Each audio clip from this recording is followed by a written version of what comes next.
Murilo, pegando um gancho no que a Isabela está falando, eu tenho uma notícia que a gente vai dar sobre a história do Bilinski, porque o ministro do Supremo Tribunal Federal, Alexandre de Moraes, autorizou o deputado Paulo Bilinski, presidente da Comissão de Segurança da Câmara dos Deputados, a visitar na prisão o ex-presidente Jair Bolsonaro na próxima quinta-feira. Moraes também permitiu que, caso Bilinski não vá, indique outro representante.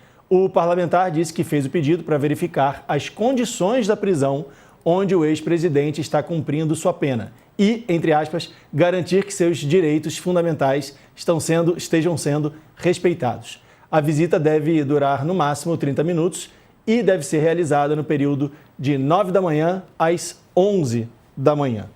Ele quer saber se o Bolsonaro está sendo bem tratado. Essa é a verdade.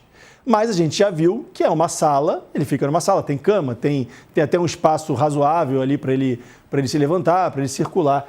Murilo, dá para dizer que essa é mais uma visita política do que uma visita comportamental? Ele está mais interessado naquilo que ele pode conversar com o Bolsonaro do que na questão do bem-estar dele?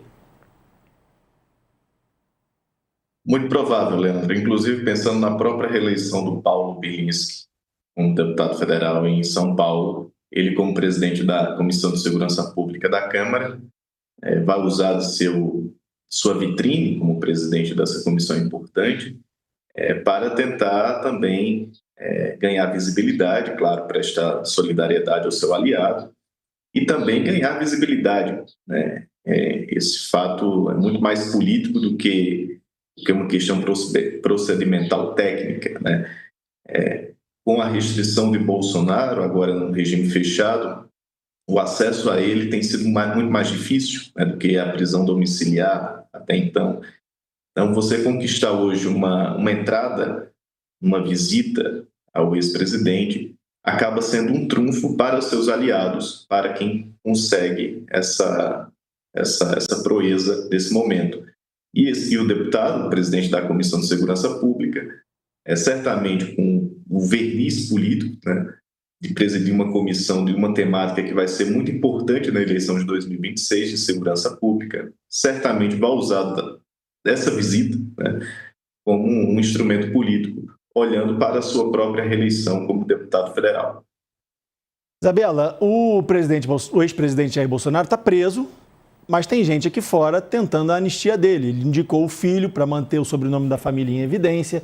O filho, agora em resposta, está tentando negociar apoio para aprovar ainda esse ano a anistia do ex-presidente. Mas eu queria saber de você o seguinte, o Bolsonaro, ele perde ou não perde força com essa prisão? De alguma maneira, você acredita que ele ganha algum tipo de força para o ano que vem? Em quem ele vai apoiar e por isso tem gente querendo visitar, tem gente querendo saber o que ele está achando, a opinião dele? Eu acho que perde força, e perde força não necessariamente pela questão da prisão, não é uma coisa automática, ele poderia ter todo o processo, ser preso e ganhar força. Não é isso, eu acho que perde força por duas razões. A primeira é que você tem uma disputa dentro do próprio clã, uma disputa interna dentro da família, e a segunda por uma questão de timing. Então, eu vou falar no caso da primeira. A indicação, né, do Flávio Bolsonaro, que foi um pouco de supetão, né, pegou todo mundo de surpresa, de uma certa forma pegou até parte do PL de surpresa, a classe política, ela se deu também, não só em razão, digamos, da questão da anistia, de negociar a anistia, mas também por uma resposta ao protagonismo que a Michelle Bolsonaro veio ganhando nos últimos dias, né? E da disposição da Michelle Bolsonaro de ocupar um lugar como representante da direita bolsonarista.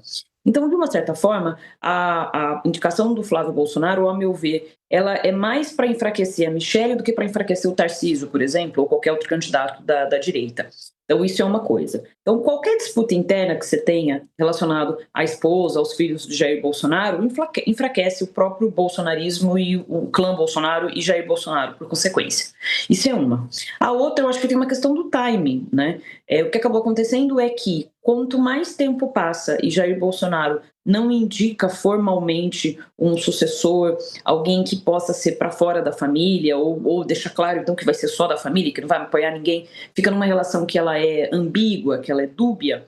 Quanto mais tempo ele demora nessa posição, que é uma posição, digamos, quase de não decisão, ainda que a do Flávio tenha sido, né, um movimento importante diferente disso, mas o fato é que quanto mais tempo ele demora, mais ele perde capital político, porque política também é tempo, né, o timing das coisas. A eleição já está chegando e, no nosso caso, a gente tem uma antecipação, digamos assim, da corrida eleitoral, porque os governadores têm até abril para, enfim, decidirem se vão continuar no governo e se candidatar às reeleições ou se vão, assim, ir para a presidência, para a candidatura à presidência.